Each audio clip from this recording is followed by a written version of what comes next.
नमस्कार, मैं श्यामगिरी। आप देख रहे हैं टीएफडी इंडिया लाइव। टीएफडी इंडिया लाइव में आप सभी दर्शकों का स्वागत है। बिहार में चौंकाने वाली खबरें चल रही हैं और बिहार चौंकाता ही जा रहा है, लेकिन बिहार की समस्याएं सॉल्व नहीं हो रही हैं। नीतीश कुमार सीएम की कुर्सी से हटके भी लगातार चर्चा ही में है और सम्राट चौधरी सीएम बन करके भी एक ऐसी चर्चा में है जो कुर्सी उनकी संकट में आ रही है। अब कहा जा रहा है कि सम्राट चौधरी की कुर्सी संकट में है, लेकिन संकट में प्रधानमंत्री नरेंद्र मोदी भी है, क्योंकि जिस तरह से यह कहा जा रहा है कि 42 सांसद पलटने को तैयार, बड़ी महत्वपूर्ण है। तो इससे नीतीश कुमार का क्या? नीतीश कुमार के पास तो 12 सांसद है। मैं इस पर आऊंगा, लेकिन बिहार में इस वक्त जो हो रहा है वह सब कुछ एक अलग राजनीति को जन्म दे रहा है। नीतीश कुमार सीएम आवास से अपने सामान को शिफ्ट करा दिए थे। सीएम आवास खाली करना ही था उन्हें। जब सम्राट चौधरी सीएम बन गए तो वह उसमें रहेंगे, लेकिन नीतीश कुमार उसी सीएम आवास में थे। अब नीतीश कुमार शिफ्ट कर गए सीएम आवास से और नीतीश कुमार लालू प्रसाद यादव के घर के बगल में चले गए। अब कहा जा रहा है कि वह एक ऐसा घर है कि जब जब नीतीश कुमार उस घर में गए हैं तब तब नीतीश कुमार एनडीए से पलट गए हैं। यहीं पे आकर के सारा मैटर फंस जाता है, क्योंकि नीतीश कुमार, आप दर्शक बड़े ध्यान से इसे समझने का प्रयास कीजिए। नीतीश कुमार ने सीएम आवास छोड़ करके लालू प्रसाद यादव के घर के बगल में शिफ्ट कर दिया और राबड़ी देवी आवास और लालू यादव की आवास है वो। उस आवास को खाली करने के लिए नोटिस जारी हुआ था, दूसरी जगह घर अलॉटमेंट हुआ था, तो नीतीश कुमार ने उसे रद्द कर दिया उस नोटिस को और कहा कि यह इन्हीं का घर रहेगा, यही रहेंगे, और खुद उनके बगल में शिफ्ट हो गए। अब ऐसे में जब नीतीश और लालू दोनों फ्री है तो दोनों में बातचीत भी होगी, तो बातचीत होगी तो राजनीतिक बातचीत ज्यादा होगी, पर्सनल बातें कम होंगी, या दोनों तरह की बातें हो सकती हैं। लेकिन इतिहास उस घर का जो चौंकाने वाला है कि जब जब नीतीश कुमार गए हैं तो पलटी मार दी है, और अब तो नीतीश फ्री होकर के गए हैं, सीएम है ही नहीं वो। अब सीएम रहते हुए उसमें गए थे तो पलटी मार दिए थे, लेकिन अब सीएम न रहते हुए सरकार पर ज्यादा पकड़ नीतीश कुमार का है, और यही चौंकाने वाली बात है। और यह चौंकाने वाली बात है, नीतीश उसमें शिफ्ट हुए। दूसरी तरफ जेडीयू की तरफ से एक बयान आ गया। सम्राट चौधरी जो घरों पर बुलडोजर चला रहे हैं, तो जेडीयू का एक प्रेस कॉन्फ्रेंस होता है। जेडीयू की तरफ से यह प्रेस कॉन्फ्रेंस होता है कि मुस्लिम वर्ग को डरने की जरूरत नहीं है सरकार से डरे ना, हम लोग साथ हैं, जेडीयू है, जब तक जेडीयू है तब तक भाजपा उनका कुछ बिगाड़ नहीं पाएगी, भाजपा से डरे ना, डायरेक्ट हमला भारतीय जनता पार्टी से न डरे मुस्लिम, हम साथ हैं। यह क्या संकेत दे रहा है? यानी कि एनडीए गठबंधन में सब कुछ ठीक नहीं है। 85 एमएलए और 12 सांसद कभी भी पलट सकते हैं, और कहा जा रहा है प्रेस कॉन्फ्रेंस कि भाजपा से हम समझौता नहीं करेंगे। यह बात छोटी नहीं है, यह बात सम्राट चौधरी के कुर्सी पर एक बहुत बड़ा संकट है कि जब चाहे तब जेडीयू समर्थन वापस ले लेगी। अब ऐसे में अगर यह चीजें हैं तो फिर नरेंद्र मोदी के लिए शुभ संकेत नहीं है, और यह सारी राजनीतिक घटनाक्रम ऐसे वक्त में घट रही है जब पश्चिम बंगाल में वोटों की गिनती सोमवार को होनी है, यानी कि 4 मई को, और पश्चिम बंगाल से ममता बनर्जी ने ताल ठोक करके चुनौती दी है नरेंद्र मोदी को कि पश्चिम बंगाल में भी 4 मई को सरकार बनेगी और उसके बाद दिल्ली में भी सरकार बनेगी। यानी कि मोदी सरकार अब बहुत जल्द जाने वाली है। इसका मतलब यह हो गया, अगर ममता बनर्जी की चुनौती पूरी होती है तो मोदी को कुर्सी से हटना पड़ेगा। ऐसे में पश्चिम बंगाल चुनाव ही पहले एक ऐसे मोड़ पर है जो कब क्या होगा कोई नहीं जानता।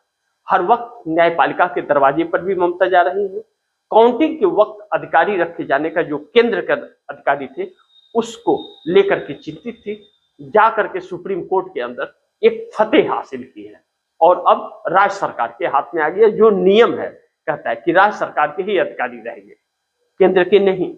ऐसे में भारतीय जनता पार्टी और चुनाव आयोग का एक मंसूबा वोट चोरी का वह भी धराशायी हो गया। ऐसे में भारतीय जनता पार्टी को सभी सर्वे वाला जो जीत बता रहे थे वह सारे सर्वे झूठे निकले, यहां तक कि भारतीय जनता पार्टी के पर्ची से बने हुए निकले। लेकिन भारतीय जनता पार्टी का एक सर्वे जो लीक हो गया उसमें टीएमसी 200 के पार जा रही है, यानी कि 226 के आसपास, और 226 ही ममता बनर्जी ने भी बताए थे। ऐसे में भारतीय जनता पार्टी की सरकार नहीं बन पा रही है, लेकिन कांग्रेस का जनाधार बन रहा है और कांग्रेस इस बार खाता खोलती हुई नजर आ रही है, जो 2021 के चुनाव में नहीं था। अब ऐसे में ममता बनर्जी के संपर्क में कहा जा रहा है कि भारतीय जनता पार्टी के 12 सांसद हैं, वह 12 सांसद नरेंद्र मोदी के लिए मुश्किल खड़ी कर सकते हैं टीएमसी में शामिल होकर के। और बातचीत के दौरान वह उसमें से एक सांसद टीएमसी के दफ्तर में 28 अप्रैल को 29 अप्रैल को वोटिंग से पहले पहुंचा भी था कि हम लोग टीएमसी में हम शामिल होना चाहते हैं। इसको सुनकर के मोदी सरकार के होश उड़े हुए हैं। मोदी किसी भी कीमत पर पश्चिम बंगाल जीतना चाहते हैं। अगर नहीं पश्चिम बंगाल जीत पाए और हार गए तो कई राज्यों में भारतीय जनता पार्टी की सरकार गिर जाएगी, इस तरह की चर्चा की जा रही है। क्योंकि बिहार में नीतीश कुमार जिस कदम को आगे बढ़ाए हुए हैं, जो तैयारियां उनकी, लग रहा है कि वह इंडिया के साथ अब ज्यादा दिन नहीं रहने वाले। जिस तरह उनके नेताओं का बयान आ रहे हैं उससे भी यह पता चल रहा है, यानी कि सम्राट चौधरी की कुर्सी संकट में है। जेडीयू की सरकार आने वाले दिन में फिर बनने वाली है। इससे ममता बनर्जी के संपर्क में अगर भारतीय जनता पार्टी के 12 सांसद हैं तो पश्चिम बंगाल चुनाव परिणाम के बाद भारतीय जनता पार्टी को जोर का झटका लगने वाला है।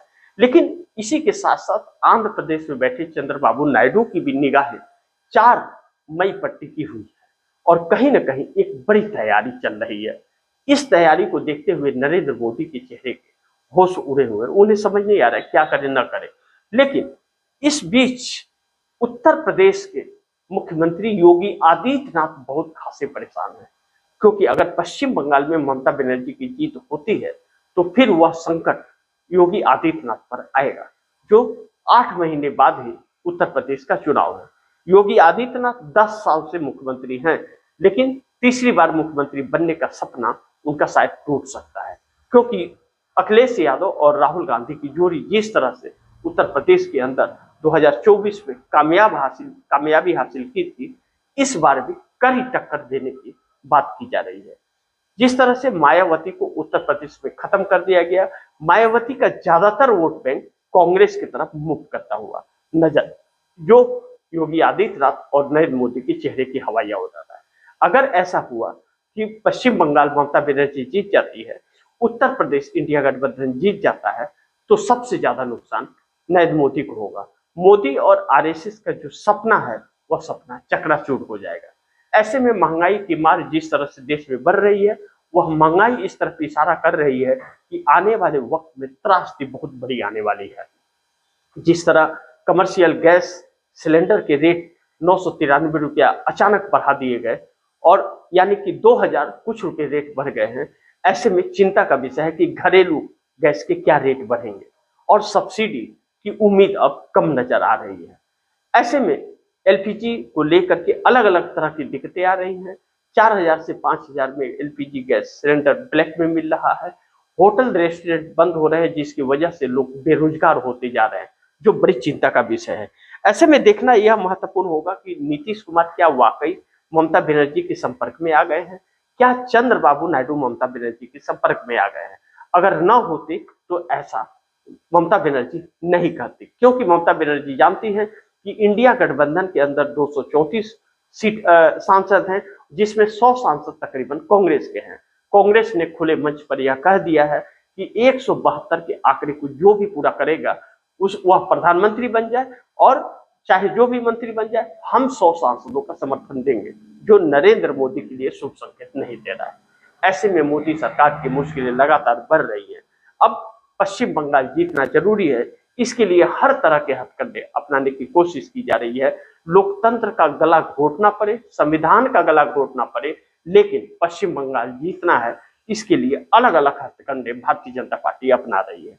देखना भी महत्वपूर्ण होगा कि पश्चिम बंगाल के अंदर अभी भी तकरीबन 2.5 से 3 लाख पैरामिलिट्री फोर्स और सीआरपीएफ के जवान तैनात हैं, और सुनने में यह भी आ रहा है कि कम से कम 50,000 से 1 लाख और भी भेजे जाएंगे काउंटी के लिए। यह जैसे लग रहा है कि कोई बहुत बड़ा आतंकवादी संगठन पूरा डूब गया है। इस तरह की पैरामिलिट्री फोर्स लगाई है। आज तक पूरे देश के अंदर इतनी बड़ी फोर्स कहीं भी किसी भी स्टेट में लगाई नहीं गई, लेकिन एक अच्छे खासे जगह को पश्चिम बंगाल को संवेदनशील भारतीय जनता पार्टी द्वारा बना दिया गया है, सिर्फ इसलिए कि भारतीय जनता पार्टी को चुनाव जीतना है। चुनाव आयोग की निष्पक्षता पूरी तरह से खत्म हो गई है, और चुनाव आयोग जिस तरह से कर रहा है उससे यह लगता है कि वह मोदी की गुलामी कर रहा है और इस देश के लोकतंत्र पर डाका डालता है, जो आम जनता की भावनाओं के साथ एक बहुत बड़ा खिलवाड़ है। देखना यह महत्वपूर्ण होगा कि यह लड़ाई किस हद तक जाती है, लेकिन सोमवार का दिन जो है वह आर और पार का दिन है। ऐसे में मोदी सरकार की सांसें भी फूली हुई हैं। मोदी सरकार यह जानती है कि अगर बंगाल गया तो कई सारे राज्य चले जाएंगे, लेकिन चर्चा में सिर्फ पश्चिम बंगाल है, क्योंकि जबकि 4 राज्य, एक केंद्र शासित प्रदेश का चुनाव हुआ है। पांडिचेरी जो केंद्र शासित प्रदेश है वहां भी चुनाव हुआ, तमिलनाडु, केरल, पश्चिम बंगाल और असम, लेकिन चर्चा सिर्फ पश्चिम बंगाल की है। यह भी एक बहुत महत्वपूर्ण है, क्योंकि वहां पर चोरी तो हर जगह हो रही है, लेकिन यहाँ पर सीनाजोरी हो रही है। इसलिए एक ऐसे मोड़ पर देश की राजनीति आ गई है जो बहुत घातक साबित इस देश के लिए हो सकती है। 4 मई का दिन इस देश के दशा और दिशा को तय करने वाला होगा। देखना यह महत्वपूर्ण होगा कि रिजल्ट क्या आता है और किसके पक्ष में आता है। आप दर्शकों की क्या राय है, क्या सुझाव है, कमेंट बॉक्स में जरूर दीजिएगा। इस खबर को ज्यादा से ज्यादा शेयर कीजिएगा, और आपने अगर टीएफडी इंडिया लाइव को सब्सक्राइब नहीं किया है तो टीएफडी इंडिया लाइव को सब्सक्राइब कर लीजिएगा। मिलते हैं अगली खबर के साथ, तब तक के लिए नमस्कार।